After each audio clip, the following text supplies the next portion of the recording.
Hey, rock stars, if your fab shop's overwhelmed or your supplier's missing deadlines, that's not just frustrating, it's costing you real money. That's why you call HyperFab.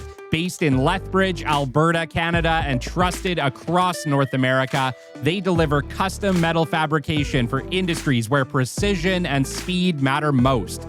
Construction, oil and gas, manufacturing, and agriculture. From fiber laser cutting and CNC bending to welding, assembly, and finishing, they do it all in-house with fast turnarounds, tight tolerances, and no handoffs. One prototype, full production, no problem. HyperFab shows up when others can't and delivers when others don't. Head to www.hyperfab.com or call Colin Harms at 1-403-308-3308. Fabrication without compromise. That's the HyperFab edge. How does a school teacher become a tech founder leading one of Alberta's most innovative software companies? On today's episode, we sit down with none other than Nathan Plumb, Managing Director of Fabled Solutions, whose journey from education to entrepreneurship shows how curiosity and creativity can build industries from the ground up. Stick with us. You are not going to want to miss this episode. The great Mark Cuban once said, "Business happens over years and years. Value is measured in the total upside of a business relationship, not by how much you squeezed out in any one deal." And we couldn't agree more. This is the Business Development Podcast, based in Edmonton, Alberta, Canada, and broadcasting to the world.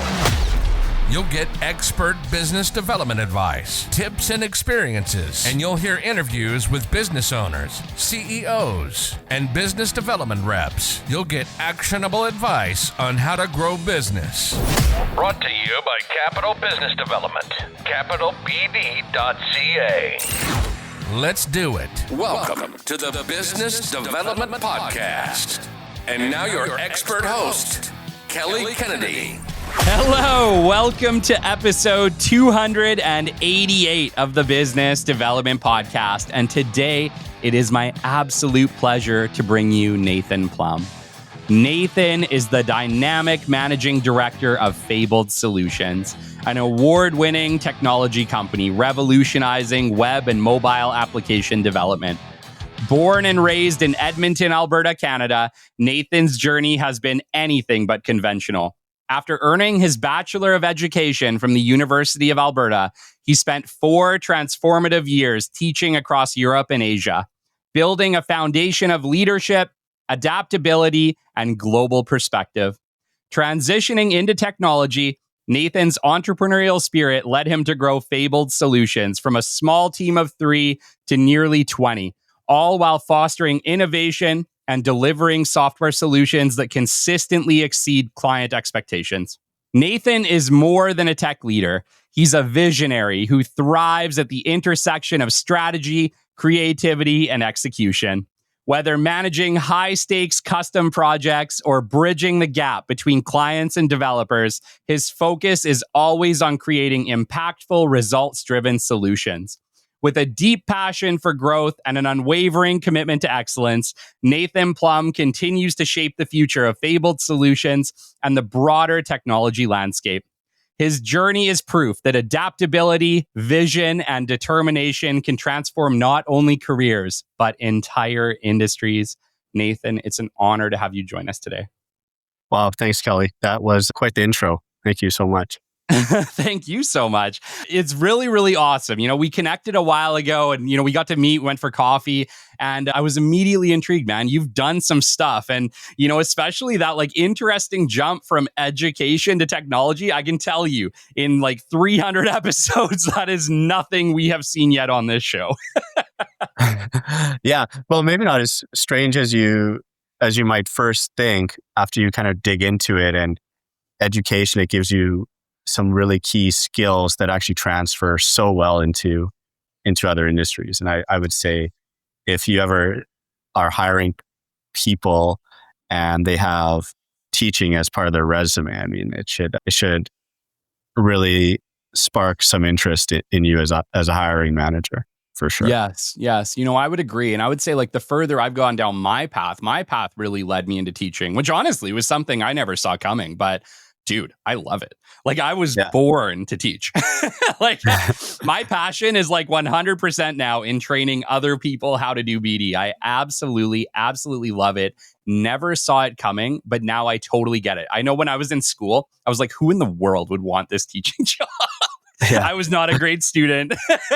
But it's funny now because when I look back, honestly, it's probably one of the most rewarding things I've ever done, period. For sure. Well, it's so funny too, because like, why did I get into teaching? And I guess it's because I didn't really have a clear idea of what I really truly wanted to do and what I really enjoyed. And I think like that's so true for any 18-year-old. You just don't even know what the possibilities are out there. Yeah. There's just not enough understanding of what potential jobs you can fit when you're just coming out of high school. And so you go into university and you're trying to like take some generalization or generalized courses to get some kind of degree to get you somewhere. And for me, it was just education was the quickest way I could find to honestly leave Edmonton at that point. I was also probably very similar to a lot of Edmontonians who grew up in Edmonton. There's this drive to explore the world a bit. I mean, we're relatively isolated geographically, and I think you want to kind of spread your wings. And teaching was a really good opportunity to do that. I saw a very clear path how that could let me go and explore the world, and it absolutely did. And I'll like forever be grateful for that choice I made. I think it was absolutely the right choice at that time in my life. Let me go to England and to China and teach in some really amazing context with some amazing people. And yeah, I loved it. I absolutely loved it. It was great. I bet. And let's touch back on that a little bit, because I do think like education is really weird that way. I don't think that anybody at 18 is even remotely prepared to choose like what university course they want to do. Totally. Like, man, and I don't know how you feel about this, but the older I get, I think that people should wait. I think that people almost need that life experience. Like when you're 18, I would say graduate and maybe don't rush into university. Don't rush into college. Go and get some life experience, because you don't know what you don't know. And I know at 18, you think you know everything, but dude, there's so much learning that is done between like 18 and 25. It's massive. 100%. Like that up to 25 is so critical. It's so critical. It's like another life. Like you look back at your life before 25, it's like, that is another person. That's another life. That's right. There's a risk with that too, though. Like you don't want to wait and do nothing either. Sure. Like you can't just, for my kids, like if they're like not going to university and they have a really good reason because they're like, I'm doing this and this and this, and they have it laid on, they explain it to me, and I'm like, okay, I can kind of get behind that. But if they're just like, I'm just going to keep living in the basement, that's probably not going to fly either. So there's a bit of like a pressure to do something. And like, I felt that too. And at the end of the day, I'm very grateful for my university experience. And I think I, in some ways, lucked out the path I took, because it did. Again, that being a teacher, I was dropped into some situations where you have to become such a good planner. And that's like at the core of being a good teacher. It's being organized and knowing how to plan long, medium, and short term. And that skill set, it's what makes me, in my mind, good at what I do today. It's that ability to organize and plan and execute off of that. Yeah. Yeah. No, it's, dude, our kids are going to be living with us till they're like 30. I hope not. I'm not even remotely planning to have them gone at this point at the cost of housing in Canada. Like, my God, by the time they're like, 15 years goes by, oh no, we're in trouble. Yeah, that's a whole other situation. That's a whole other situation for sure. Yeah, no, it's funny, man. I went into business because I didn't know what I wanted to do. And you know what? Yes. Turned out to be the perfectly right choice, ironically. But, I think at the time I was just like, I don't know what I don't know. I never saw business development being part of my career. To be honest with you, Nathan, business development wasn't even taught when I went to business school.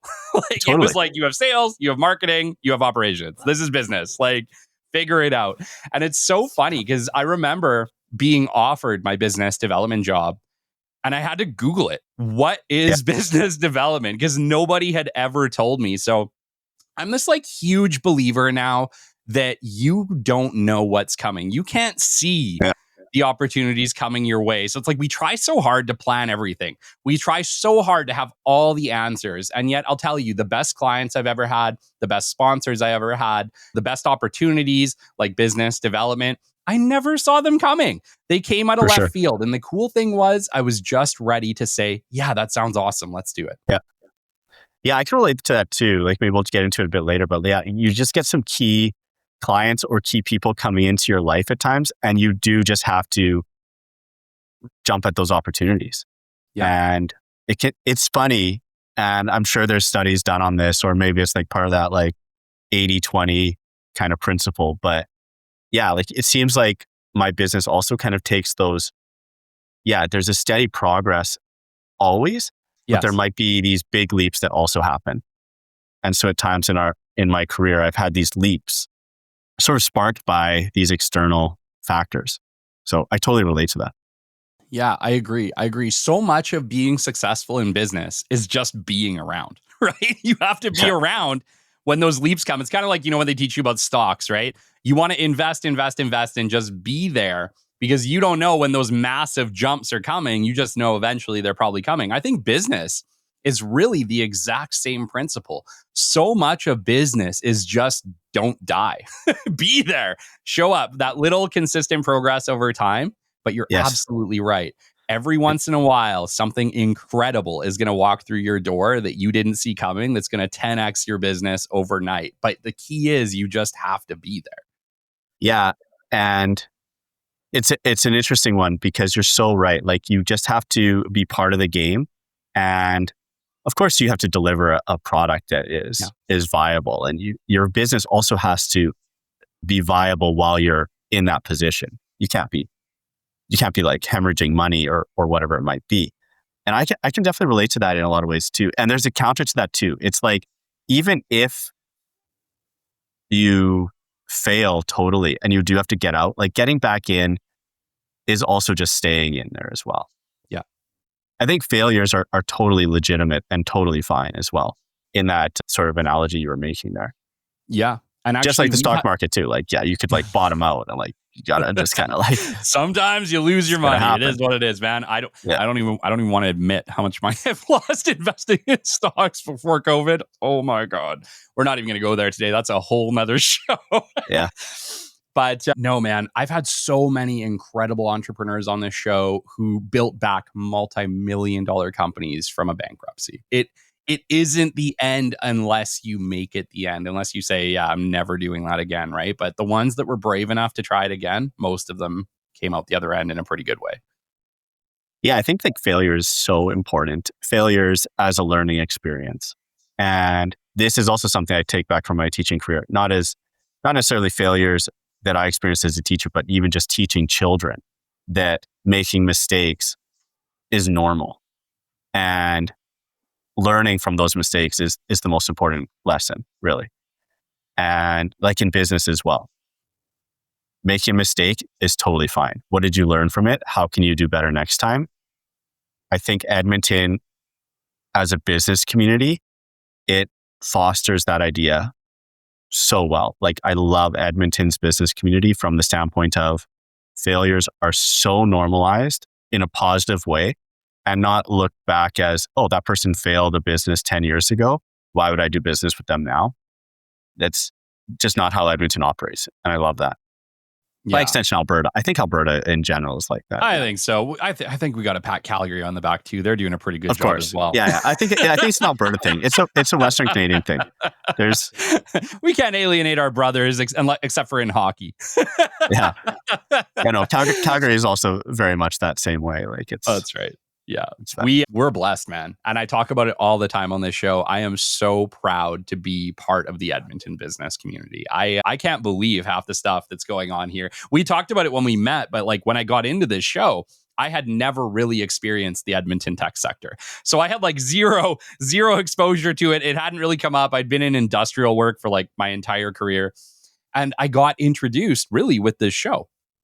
And my God, the cool stuff that is happening right in Edmonton, the fact that Edmonton is the fastest growing tech sector in the world, I think is absolutely incredible. And I wanted to talk to you. I've talked with so many amazing tech companies in the city. I've talked with the cool startup companies like Startup TNT who talk about everything going on. But what has your experience been working in Edmonton in a tech company? Talk to me about that. Well, I think it's awesome. I think it does really feel like a growing community, and the opportunities are everywhere because Edmonton and Alberta, I mean, I think we got to include Alberta as in this whole equation. I mean, Alberta entrepreneurs will always directly influence the Alberta technology sector.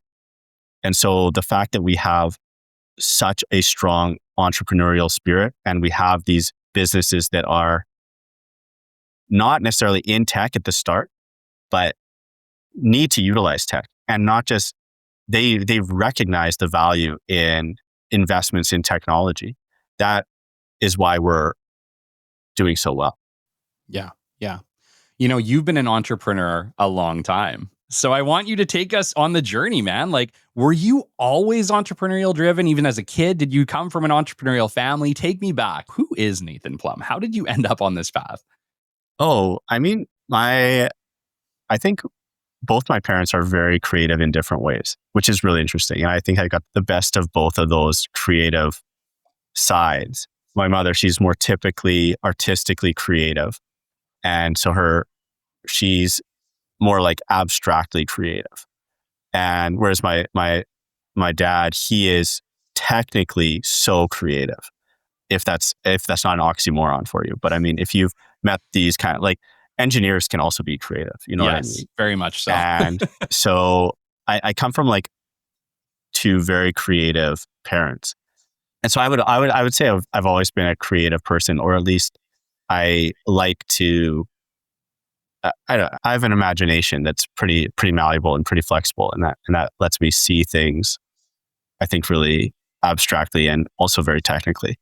And so that's where I would say I got as a child. Yeah, I'd have to think back, and you'll probably have to ask my parents more, but I'd say they would say I was creative for sure. And entrepreneurial, I don't know about that. Like I wasn't like hustling on the schoolyard kind of thing. Yeah. But I was definitely creative. So lead me in. Obviously, we know that you eventually went to school for teaching. You eventually went overseas to teach teaching. And talk to me about that experience, man. Like, that's incredible. You're the first person that I've really had on the show. Actually, that's not true. I might have had one other person who went to China to teach English. But the reality is that it's slim. The amount of people that I've talked to who left Canada to teach is very, very small. Talk to me about that experience. What was that like for you? Again, wonderful experience. Yeah. So I got my teaching degree. I went to England and I taught in their equivalent to their state schools, so their public education system. And that was, again, an incredible wake-up call to me just coming out of university. I'm like so young, and I'm teaching in a relatively rough environment, honestly. And you just have to find a way to succeed. And it was so positive and so wonderful. And the kids were as rough as they might have appeared at the start. Like by the end of that 2 years, it was just so rewarding. And from there, I used that experience to teach at an international school in Shanghai, in China. And this school, totally opposite of my experience in England, where in England, it's very underfunded, very chaotic, very fend for yourself kind of thing. And then in my school in Shanghai, it's just like this dream school with the international kids that are so well behaved, and my class size is like 10, and if you can believe that, and Wow. my like amount of prep time is like significant compared to my teaching time. And that was so wonderful because I was actually able to get into some leadership positions. And so in England, I'm almost in survival mode where I'm just managing my classes myself. But in China, I'm actually able to do department level planning, multi-year planning. So really looking at learning objectives in a from a long-term lens. And that was also just super rewarding, super wonderful. And at the end of that, it's funny because I mentioned earlier, like I chose that career path because I wanted to explore the world and see the world. And at the end of that time, you have almost this cognitive dissonance where you're like trying to exist in two places at once. And you have your current location, but then you also are still, my whole family, a lot of my really good friends were in Edmonton. And it just, I don't know, I wanted to just come home in a way. Yeah. And whether that would be permanent or not, I don't know. It was more of I was just ready for a bit of that come home. And because I'd seen it with my international colleagues too. The people who had stayed international for so long, they didn't really go home. Like they kind of had that. It's a cutoff happens at some point for them. And I just don't think I was ready to just cut out of my Canadian life. So I came home and I taught for a little bit in St. Albert, but then I had an opportunity with Ken and Drew, who were also the founders of my company. And they had a little tech startup that they were doing. And if it didn't go anywhere really, like we gave it a good run for I don't know, like 6 months to a year. And there were some reasons why I didn't go too far. But from that, I don't know how much you want me to get into what the product actually was, but basically it was like a way to promote small businesses through social media. Yeah. And used QR codes. This was like over 10 years ago. So like these things I'm saying now, you're like, QR codes are pretty high tech 10 years ago. No, what's funny? It's so funny. 10 years ago, they were hated. Nobody wanted to do them. It's so funny. Like you put out these QR codes and people are like, nobody's going to want to scam them. And like, it's true. It was just like, nobody wanted to engage with QR codes back then. The phones didn't even have this automated like scanner, QR code scanner. And so you'd have to like download this like QR code scanner. So anyway, like that was like a huge hurdle. And then there were some other aspects of like Facebook at the time was the big social media platform, and it changed halfway through like the course of our product. It changed a few things, and it just kind of sewered our product at the same time. So it was not going to go like we saw the writing on the wall and we wrapped up that product. But the really interesting thing is I was meeting these businesses through the course of me trying to sell this product. And some of them would be like, yeah, I don't think I could use this thing. But like, look at this other thing I have. I am using Excel spreadsheets to like manage my business. And I need something else to like manage my inventory. Or I need something else to manage my like orders or whatever it might be. And it was funny because I was selling this little SaaS product and I started getting business for just application development because there was such a need for that type of product. And so, we wrapped up this SaaS that we were selling. But at the end of it, we were getting these like great clients for just building custom software, and just kind of snowballed from there. Wow. I want to lead back into something that you said, because I do wonder like how that's influenced you as a leader in a perseverance sort of way. You mentioned that when you taught in London, and keep in mind too, you spent 2 years at each location, right? 2 years in London, 2 years in China. Yeah. So you spent 2 years there. You're working with public school kids. I was a public school kid. We're not exactly easy on our teachers, man. Like how? Okay. So here's the thing. You mentioned that during teaching, you still need to accomplish a goal. You still need to teach some kids. Yet They're rough kids. It's tough. It's not exactly like they're pumped to learn the subject matter. Talk to me a little bit about what does it take to succeed when essentially your clients are fighting you the whole way? Yeah. And how did that translate into business for you later? Yeah, it really translates into the leadership style in a few key ways. One, you learn very quickly, like you can't lose your cool. Like these kids, the only thing these kids are wanting to do is get a reaction out of you. Yeah. You lose it, you're done. You can't Yeah. lose it once. Like you can't raise your voice. Even if you are like inside, you're just tearing your hair out. So that's one. Like you always have to present calm and like you are that like sturdy. I'm not sure what the best comparison is, but you have to be that. You're the rock. That stable, you're the mountain. Stable factor. Yeah, you're the mountain.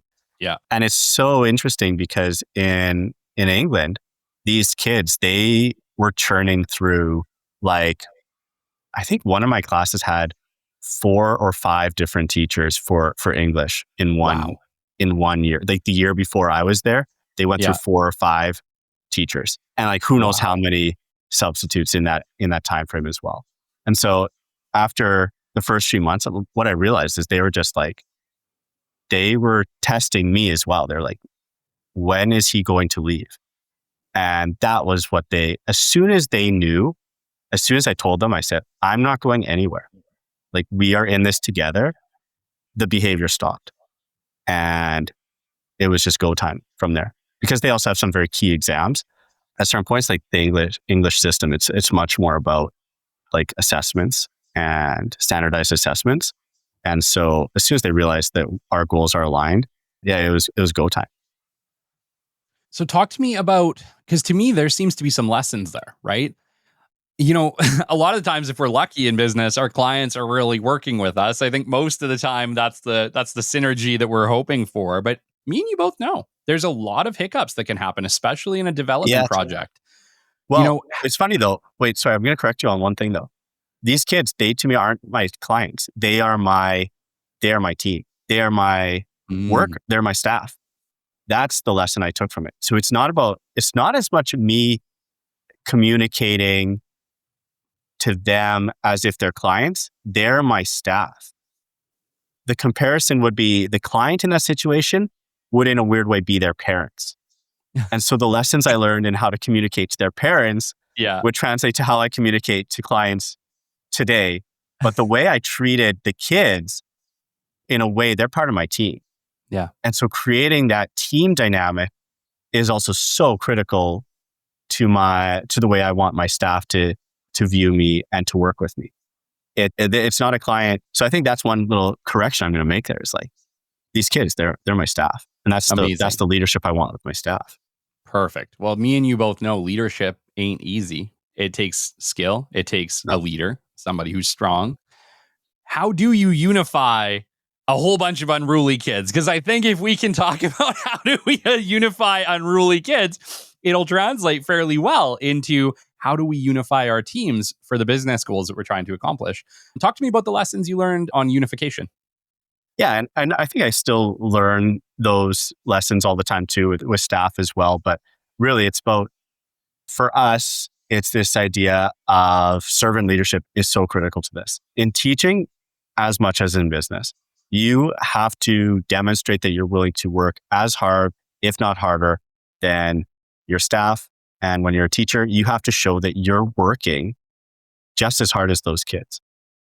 So servant leadership, I think, was a huge lesson I learned then, although I didn't define it as servant leadership. I had no idea what that concept even meant. It wasn't until I started to be a business leader that I found that term and it resonated with what I wanted to continue to do. Nathan, that's the first time that term has come up on the show. Can you explain it for us?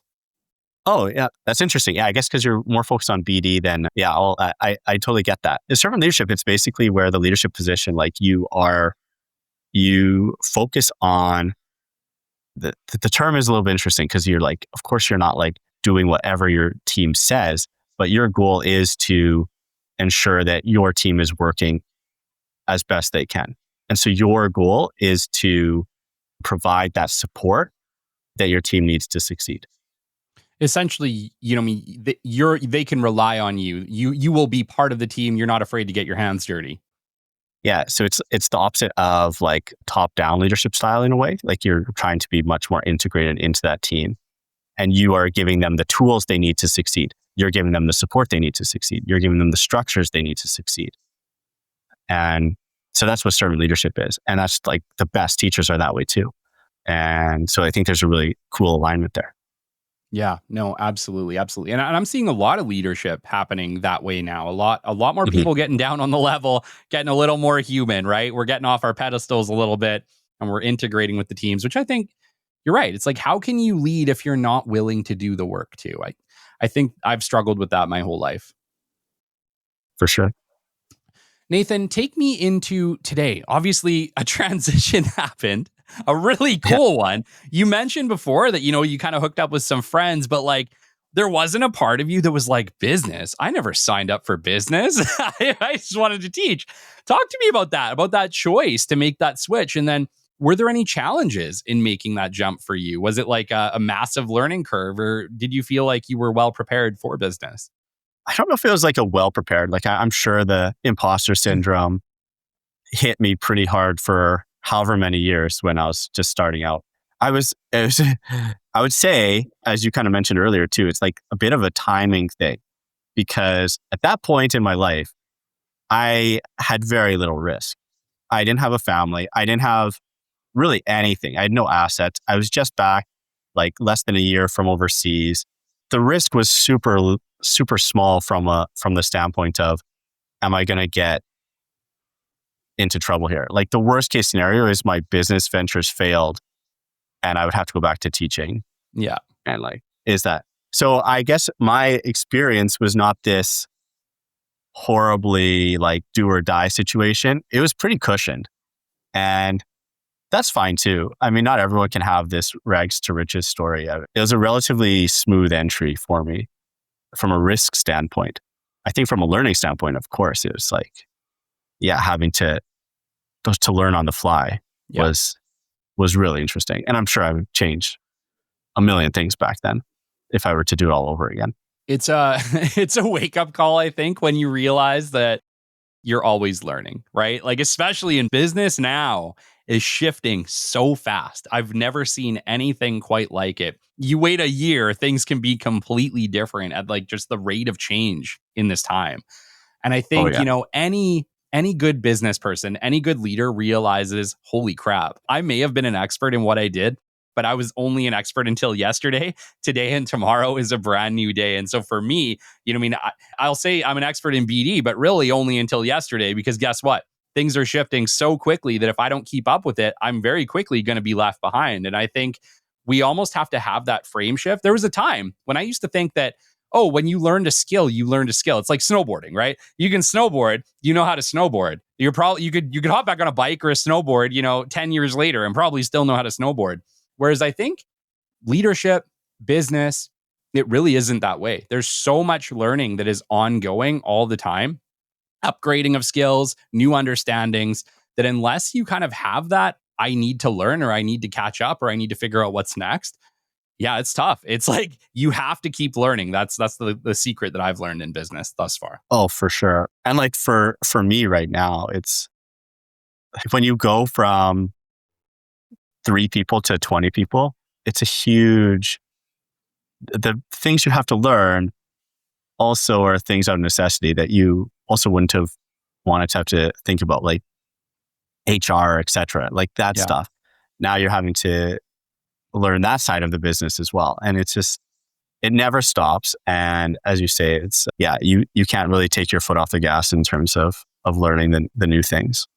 And especially in software development, man. Like, I'm no software developer by any means, but I understand that industry is changing very rapidly, very quickly. There's lots of stuff going on. At least I know from like web development side of things, there's like a completely new way to do websites every couple of years, every 5 years at least, right? Like if you have a website from 5 years ago, it is probably hitting that outdated stage and needs to be looked at and revamped.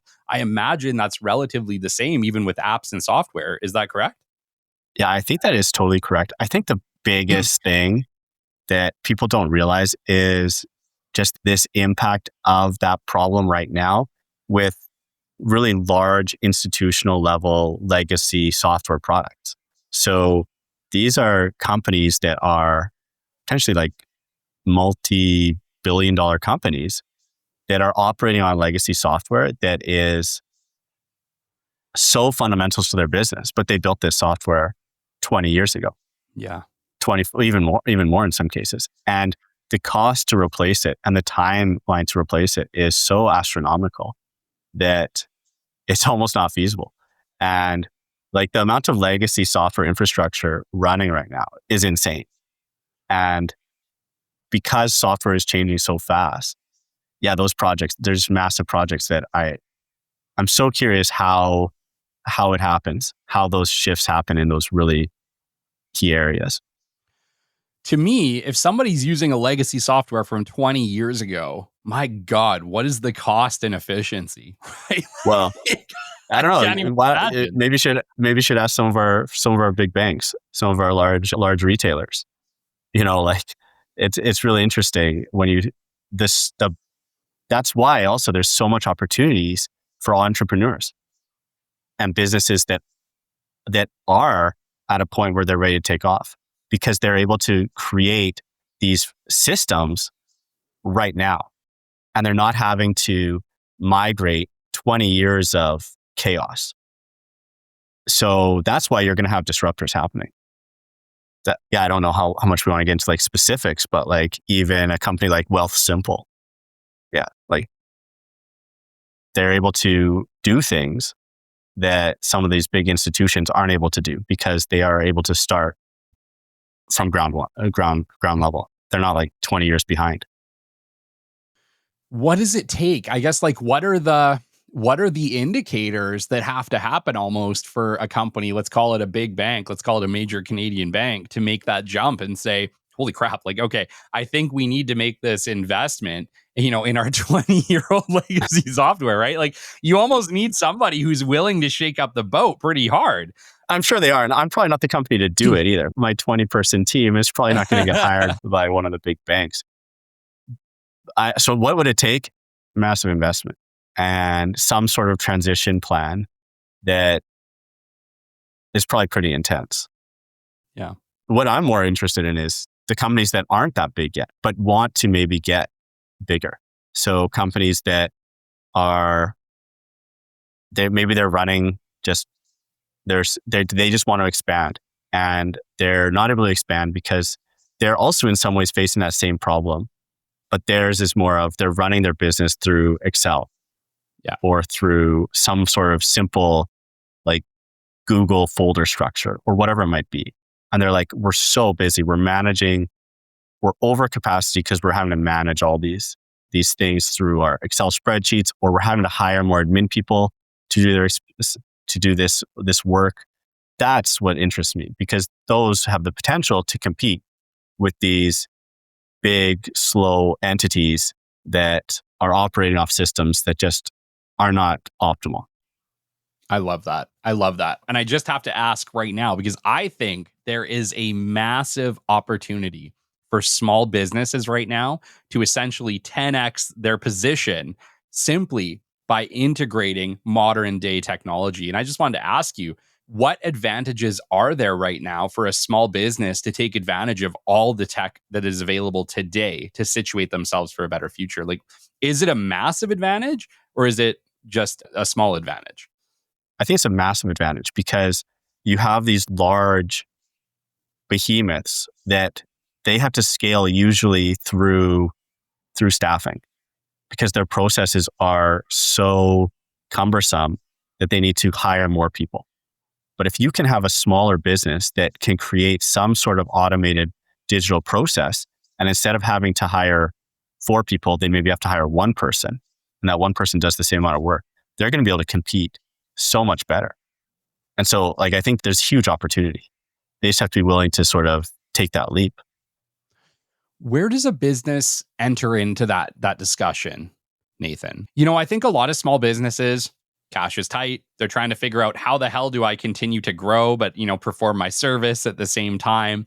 And so you and me both know making any type of financial decision at a certain cost percentage, and software ain't cheap. It just is what it is. Business development isn't cheap either.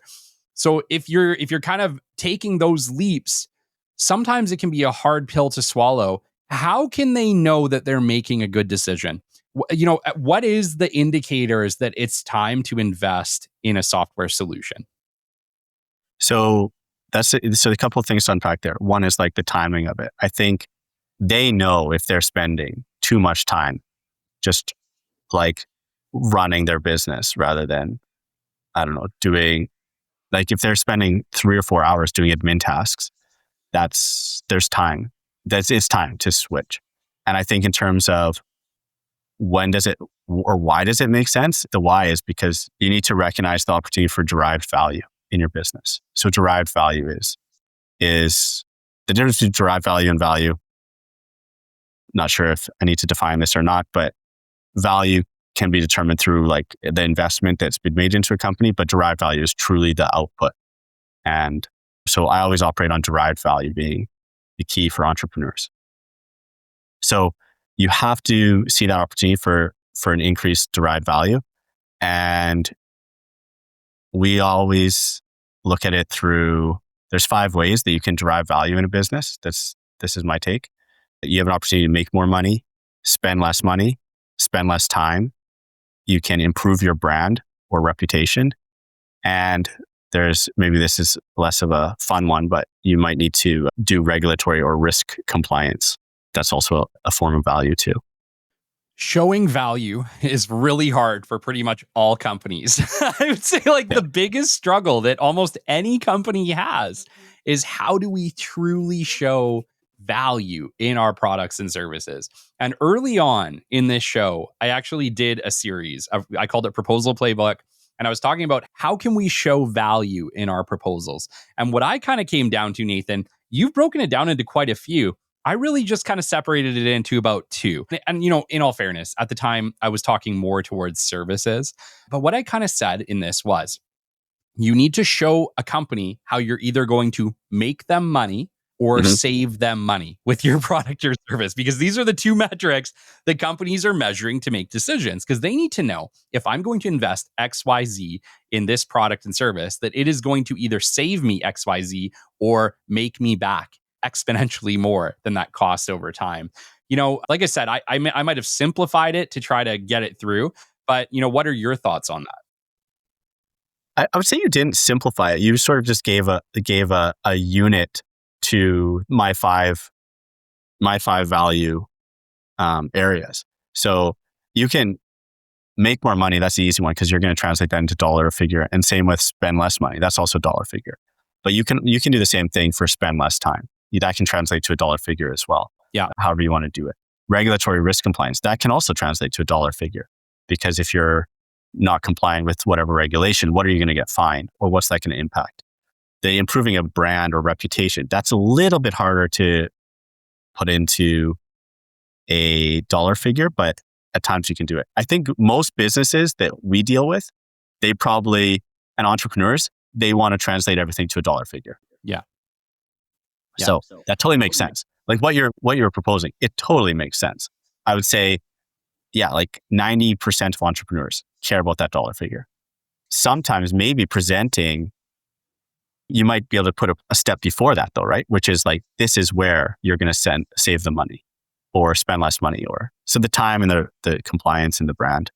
I think they could fit really nicely into that structure you were talking about.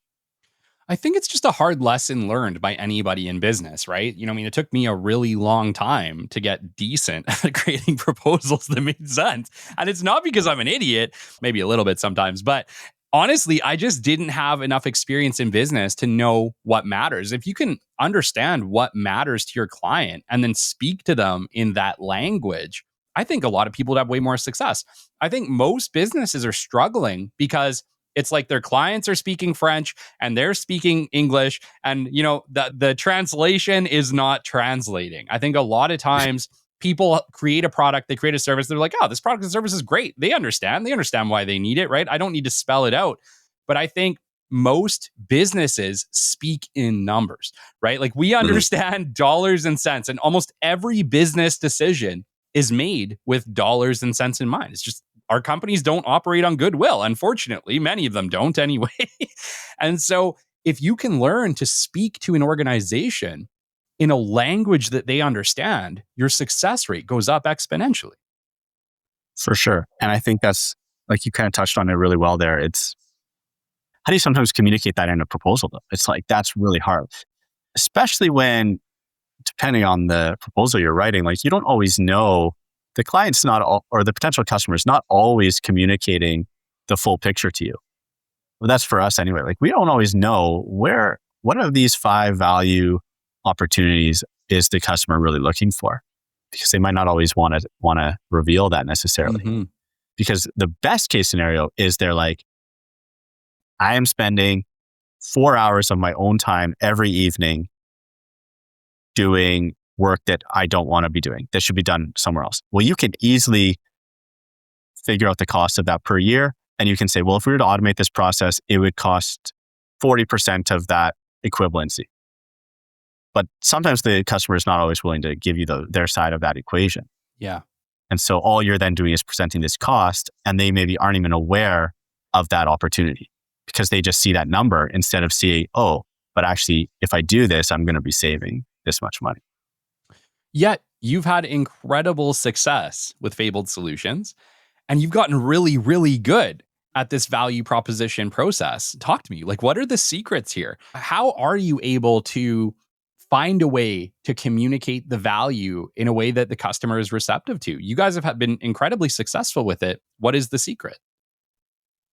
Yeah, I guess I haven't unpacked that too much. Again, that's why I'd love to talk to you more and go for coffee again with you, because you are so good at BD compared to me.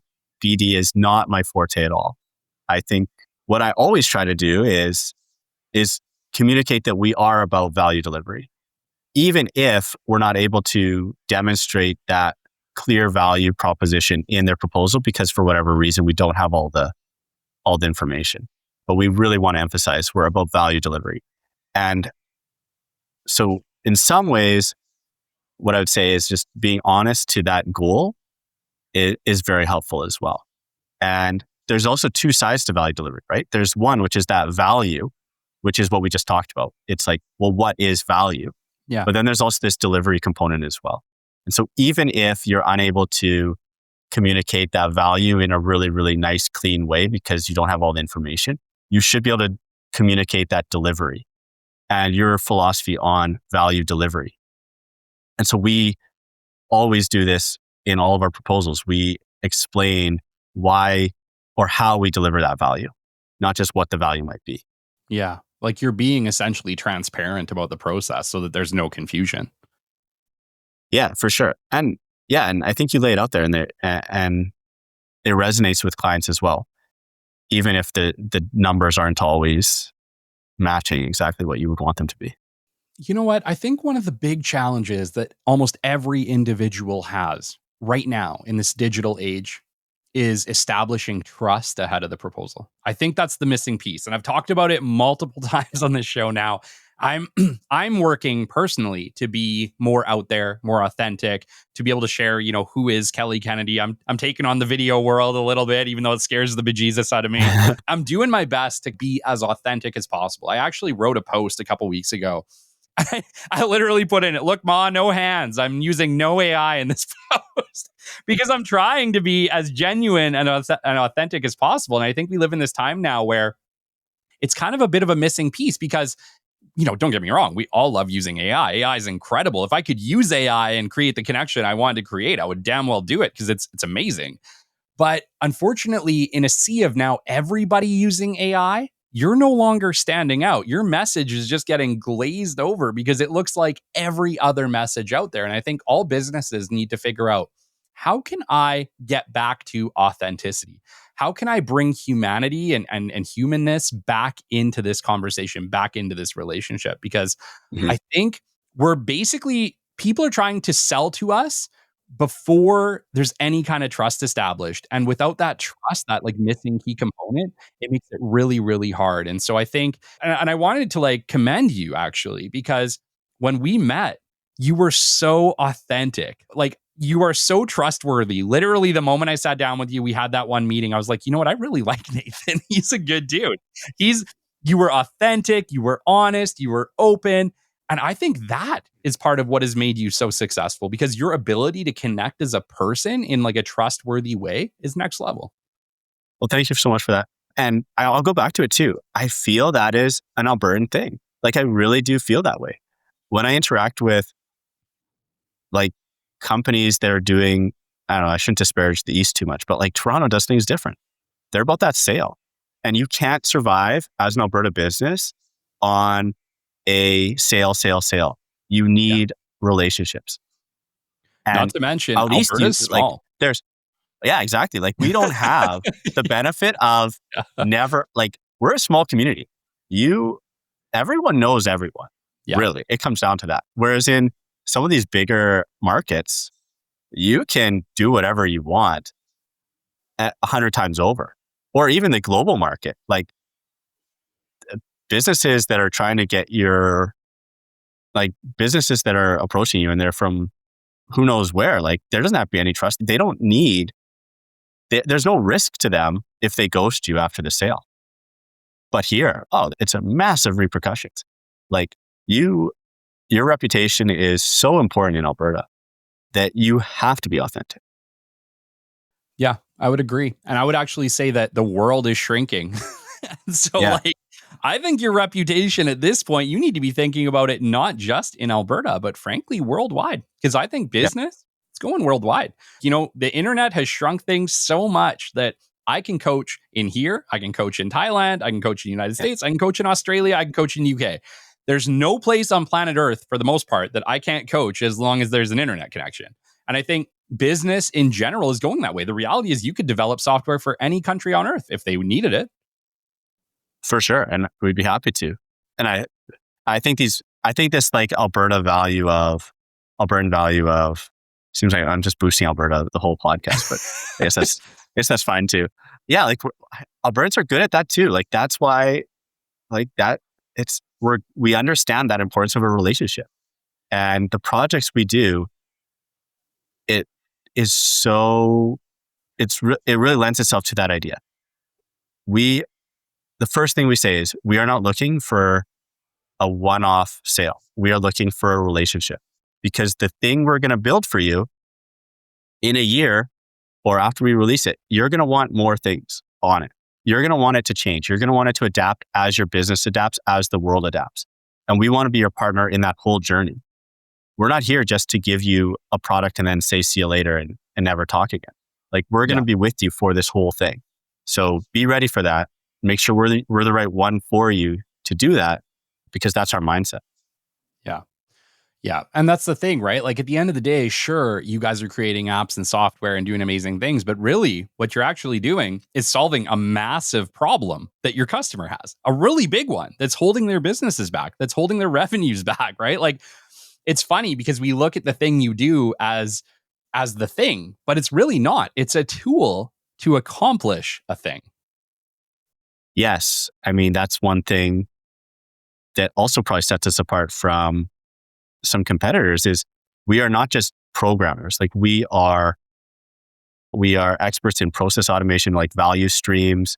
Like, we understand these things. And that's why I also love my job so much, is like, I get to learn about so many interesting businesses.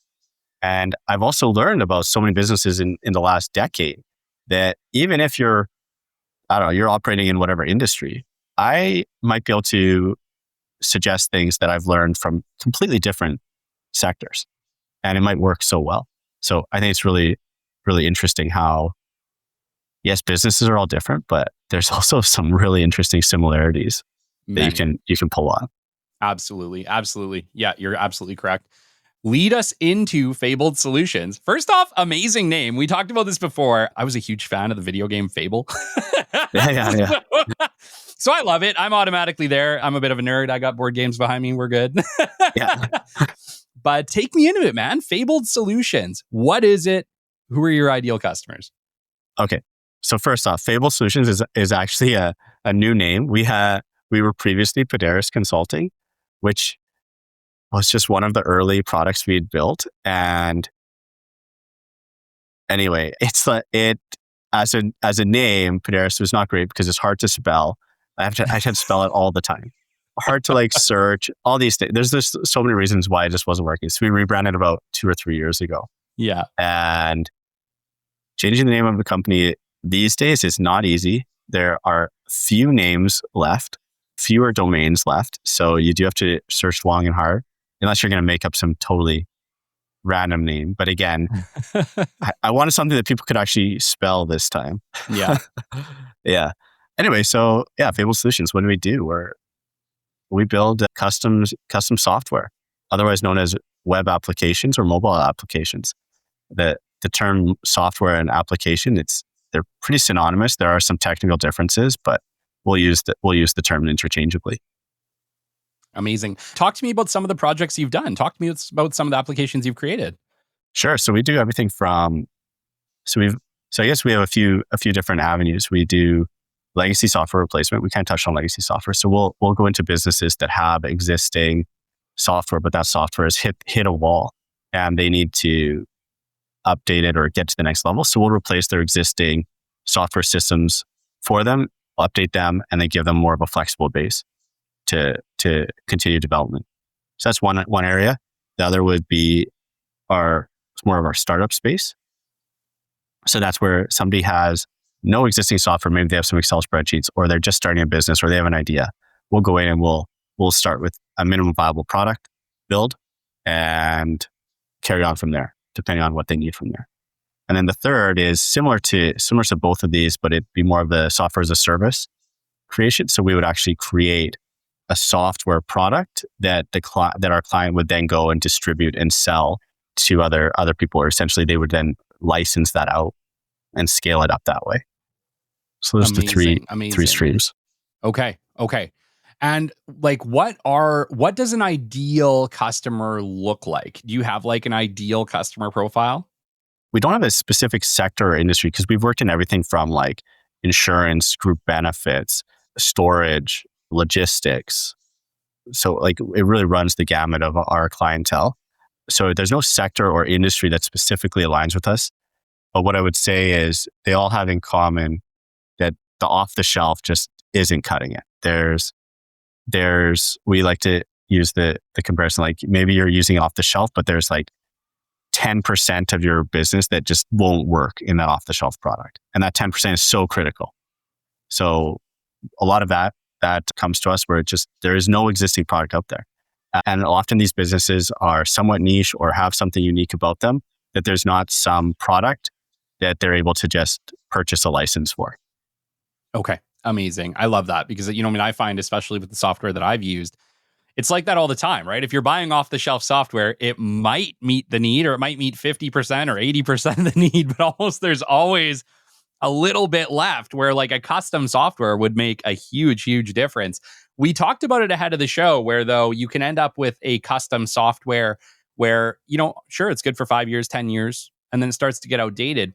Talk to me a little bit about the customer care after the service. Is it possible to then kind of keep that software up to date for them or to modernize it for them as time goes on? Yeah, for sure. And I mean, it depends also on like the appetite of the customer to continue that process. But we have clients that have been with us for like 10 years. And yeah, their software has to, of course, update and the platform updates, but these are just incredible systems over the course of like 10 years where you're able to customize over time and it's able to adapt as your business changes. And so, yeah, I think like that, and also like what I said earlier too, like we're all about that relationship. That's what we love to see. I have some clients, like they've become friends too. Like we're part of their team and we love that. We're recording this episode right now in late 2024. It's actually releasing actually around the same time in 2025. So we're heading into 2026 at the release of this episode. And I know it's hard for you to see that far into the future. But I guess one of the questions that I have for you is, are you seeing any new trends in software development come the end of 2024 that you think might still be relevant around the same time, or maybe we're full swing into them? Well, I think in terms of tech trends, I think the AI is going to plateau a little bit. I think we have this generative AI that is sort of hitting its peak, and it's great that we have that, but I think some of the actual machine learning items might be tapering off a little bit in terms of their capabilities. That being said, it's probably going to still be relevant in a year. I think the concept of integration is going to continue to be so critical in a business's software space. So instead of having one behemoth system that does everything, like some massive ERP system, you're probably going to have the need to tie in multiple systems together. We're seeing this all the time now. Even like the most common example is like integrating into accounting platforms. Why build an accounting platform if you have these really viable cloud accounting platforms that everyone's using? So integration and making integration as seamless and easy as possible, I think is going to be super relevant still in 1 year, if not even more so. I love that. And specifically with the ERP side, I've had, experience with ERP using business development software, CRMs specifically. Yeah. And the CRMs in an ERP I've found have always been lackluster. And it's almost like they're thrown in as an afterthought. It's like, oh shit, They need a CRM. Yeah. Right? Totally. And like those are actually, it's funny you say that, because so there's two things we rarely build in our applications, and that's CRMs and like full scale CRMs. Like we'll often have like some sort of client database, but like a full scale CRM and an accounting portion, because those are done really well. There's a lot of options that are very integration friendly. Yeah. And why would we build it for our customer when they're already operating off of QuickBooks Online, for example? Like, why would we build them that functionality in our system? Like, no point. So we can integrate with them really nicely, and it's very seamless. And so I think that's one area where our business, like we keep finding that we're able to fit these little niches in a business without having to say to them, we're going to replace everything you got. Yeah. Yeah. No, I agree. I'm almost always recommending third-party CRMs, even to companies that are using ERP. And I'm like, hey, just use the ERP when they're the client. In the meantime, use this like high horsepower outsourced CRM. Totally. And like, why not, right? Like it doesn't make sense to, So I think that's going to be really relevant in a year, probably even more so. I think that just as systems become better at integrating with each other, we're going to get this much more dynamic flow of data between a business's systems. So I guess the business owner, they just have to come to terms with paying multiple licenses or having these different silos, and they have to really see the benefit of that. Well, that's the world we live in, right? Like, unfortunately, that's the world we live in. At this point, even for this show, probably sitting somewhere in the neighborhood of 5 to 10 subscriptions to produce this show on a regular basis and get every single feature that I want it to have. And none of the, almost every one of those apps on a certain level has something that another app has, but there's like one thing that they don't have that I still need. And so either way, I'm paying those damn subscriptions, but they meet the need. Yeah. And that's an interesting thing too, because in your experience here, you where there's pain for the business owner in that experience is like where you have to do redundancy, where you are spending, if you have all these subscriptions and you have to enter Nathan into all 5 of them, that's painful. Like it's much nicer when it just flows through, or you have one bridge that sort of acts to distribute that data appropriately. Yeah. But we have to talk about it though, because the reason that subscription models work so well is, let's take the ERP system in. Whenever you create an all-in-one solution, there's almost always something that's a little lackluster because that's not the prime thing that company's great at. I think ERPs are a perfect example of it. Sure, on the outset, something that does everything sounds great, but I think in the actual utilization, there's almost always a little bit left to be desired, or it's like a jack of all trades, master of none. Yeah, and I mean, that's the risk with like a generic off-the-shelf ERP system as well. Yeah, that's why like for us, we will have people that also ERPs are not cheap either. No, like the licensing fees are pretty crazy on those. So sometimes like you could almost, because you have all that bloat, right? You're paying for features you don't want. Even if they say you're not, like you're still having to offset like their cost to like have all their other modules. So sometimes building what you want is able to be as cheap as like an expensive ERP license because you're able to get rid of the bloat. That's perfect. Let's just lead right into it, Nathan. How do people get a hold of you if they potentially want to get a quote on something like that? Oh, we come to our website, give us a call. We're around. I like to be as involved as possible when I'm talking to people about their ideas, for sure. And we have a few other team members that are really ready to jump and assist on anyone that wants to get in touch. So yeah, our website, fabledsolutions.com. And yes, send us a message. Love to hear from you. Amazing. And what's the phone number? Best phone number to reach us at would be 780-702-2583. Amazing. And are you on LinkedIn, Nathan? I am on LinkedIn, yes. Am I as active as I should be? Probably not. We've talked about this before, Kelly. It's so hard for me to, you're doing it so well. Like as you talked about, like you're going through the whole process. But for me, yeah, I am on LinkedIn. You can message me for sure, but I'm probably not checking it every day as I should. That's all good, man. There's always room for improvement, right? We're learning all the time. I can tell you right now, man, I'm very introverted. I'm probably, it's weird that I ended up in BD. Let's just call it that. Yeah. I had to learn a lot of skills. It's not so weird though, because you're better at listening. And like listening is so important in BD too.